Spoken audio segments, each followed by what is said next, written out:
Salut à tous, j'espère que vous allez super bien.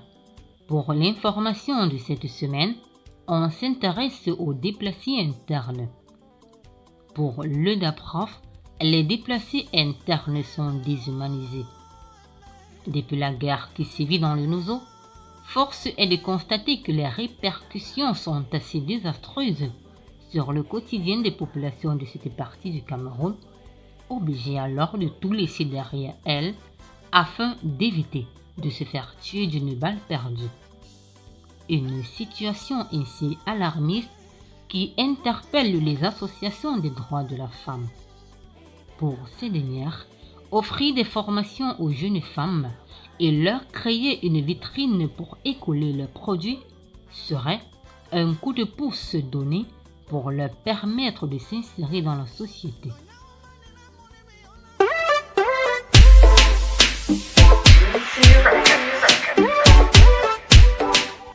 Au cours d'une cérémonie délignée pour les 16 jours d'activisme contre les violences faites aux femmes, du 25 novembre au 10 décembre 2021, le collectif des associations féminines telles que le DAPROF, l'ASAFE, Promo de DEF et l'association Femmes et Enfants joint main forte ensemble pour réhabiliter les femmes dans la société et chacune dans la branche qu'elle maîtrise le mieux. Pour cette 15e édition, ces associations se sont penchées sur les déplacés internes, qui sont ceux-là qui se sont vus fuir leur lieu d'habitation à cause de la crise anglophone ou d'autres guerres à côté. Nous connaissons comme déplacés internes toutes ces personnes qui, du fait de la crise, du fait de la guerre, du fait du banditisme, parce que Boko Haram, c'est le banditisme, ont quitté leur résidence, leur lieu d'habitation habituel, naturel, pour se retrouver dans un autre milieu où généralement ils ont des parents ou des amis et où ils espèrent vivre en paix et en sécurité. Ainsi, selon Madame Ngong Aden, déléguée d'arrondissement de la promotion de la femme et de la famille dans la 2e, sur le plan pratique, ces déplacés internes sont désorientés et déshumanisés. Pratique. La première violence, c'est la désorientation. Violence, ils ont tout quitté. Ils sont déshumanisés. Vraiment, parce que quand on descend à Bois des Singes, Koweït City, quand on descend à Newton aéroport, on est en face de personnes qui ont peur. On est en face de personnes qui vivent encore la frustration. Donc, c'est la première violence. Et maintenant, Douala est une ville économique, mais qui n'est pas très facile. Il leur faut manger au quotidien, ce n'est pas toujours sûr. Il leur faut dormir au quotidien, ce n'est pas toujours sûr. Ils se retrouvent à une dizaine, ça c'est le moindre mot, dans une pièce d'à peine 3 mètres carrés. Les enfants qui sont déscolarisés, les parents pleurent. Donc, c'est des violences qui ne sont pas forcément des violences de genre, mais c'est des violences néanmoins. C'est alors la raison pour laquelle, afin de les aider à sortir de la détresse, durant 3 jours compris dans le programme, ces déplacés internes seront formés dans la production de nombreux produits, comme le souligne ici Madame le DAPROF. Nous avons pensé que nous pouvons les aider à sortir de leur torpeur en donnant à un échantillon de 100 femmes, il y aura quelques hommes bien sûr, des formations Formation en fabrication de bougies anti-moustiques, de lait corporel, de baumes de massage, de tisanes, de décoration en perles. Tout ceci pour faciliter leur autonomisation. Parce que ce sont des personnes qui vivent avec des familles, femmes et enfants, très vulnérables, meurtris par les frustrations subies. Ils ont besoin d'une main tendue. Une fois que la machine sera lancée, que la formation portera ses fruits, interviendra donc à son tour l'association de soutien aux femmes entrepreneurs, ASAFE, en s'occupant de la partie commercialisation des produits fabriqués. Alors, chose faisant, cette association fera entrer en matière, et ceci autour d'une vitrine, leurs partenaires commerciaux afin d'aider ces déplacés internes à vendre leurs produits.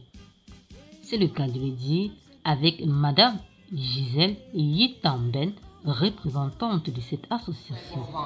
Nous avons prévu dans la formation, par exemple, des formations, je prends juste un exemple, des bougies anti-moustiques, des bougies de méditation, des bougies, etc.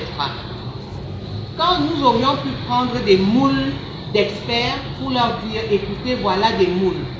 Et nous sommes d'ici, nous apportons des gros, des gros moules. Elles sortiront d'ici en se disant, c'est impossible.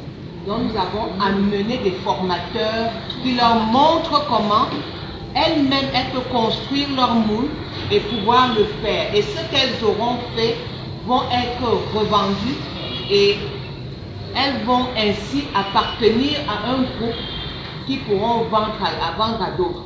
Nous sommes en association, nous avons fait intervenir nos amis personnels. Par exemple, la spécialiste, celle qui achète pour les grandes entreprises comme Bocon et autres, pour voir comment nous regroupons ces femmes les unes ensemble pour pouvoir produire des produits de qualité acceptable pour se retrouver dans ces magasins.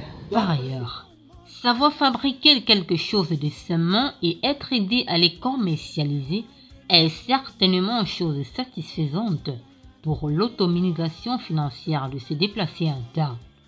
Cependant, le corps ne se nourrit pas uniquement de l'eau et de la nourriture, stipule la Bible. Il se nourrit aussi de l'esprit. C'est alors à ce niveau qu'intervient Madame Pauline Matine, représentante de l'association Femmes et Enfants. Résiliente, elle s'applique dans la réhabilitation psychologique et mentale des femmes afin que celles-ci retrouvent l'estime d'elles-mêmes et sortent de la tourmente dans laquelle elles ont vécu. Prenez un exemple. Moi, je travaille à la résilience. Parce que vous savez, une personne n'est pas seulement la nourriture, la boisson, la formation, gagner de l'argent. Beaucoup de IDP ont subi des traumatismes. Et on a besoin de travailler avec elle à la résilience. Moi, j'ai une femme IDP que je suis depuis 4 ans. Chaque jour qu'elle me voit, elle pleure. Ça veut dire qu'il y a un problème psychologique qui n'a pas été fait. Mais nous n'avons pas d'argent justement pour aborder ce genre de formation. Pourquoi? Parce que quand je viens vous former à la résilience, je ne vous donne pas un bâton magique pour que tout change du jour au lendemain. C'est un process. Donc il va falloir que je vous suive sur au moins 1 an. Et une formation digne de ce nom, c'est 4 jours dans un endroit. Et tout ça, il faut financer. Et comme Madame Embolo le disait, nous manquons cruellement de moyens. Mais on commence quand même par ce petit bout. Et à une certaine étape, on va voir dans quelle mesure on pourrait les former à la résilience. Mais toutefois, lorsque le problème est d'une ampleur qui nécessite la juridiction à cause de certains cas de VBG connus, ce sont les violences basées sur le genre. Et il y a 6 types de VBG. Le premier type, c'est les viols. Et dans le viol, il y a la pénétration. Ça peut être anal, ça peut être buccal, ça peut être vaginal, avec n'importe quel objet. Pas forcément un pénis. Donc dès qu'il y a une pénétration, il y a viol. La deuxième catégorie, ce sont les violences sexuelles. Et dans les violences sexuelles, on parle des accouchements, le harcèlement, les coups d'œil, tout ce qui va rentrer, où il n'y a pas eu pénétration, ce sont les violences sexuelles. L'association se charge de remonter avec la problématique jusqu'à l'instance supérieure afin de rester dans la légalité. Madame Clarisse Elisabeth Mbolo, gestionnaire des ressources humaines de l'Association de la promotion du développement durable, se charge alors de cette tâche. Bon, il faut que les femmes sachent. Mais on ne fonctionne plus tellement comme ça. Hein. Fais attention. Fais attention parce que c'est des violences qui n'ont l'air de rien, mais qui sont violentes pour de vrai. Là. Fais attention. C'est pas que l'État. L'État fait du travail quand il veut. C'est avec cette note que se referme cette information. Merci de l'avoir écouté jusqu'à la fin. C'était Sandra et Sonk à votre micro de présentation. Le combat continue.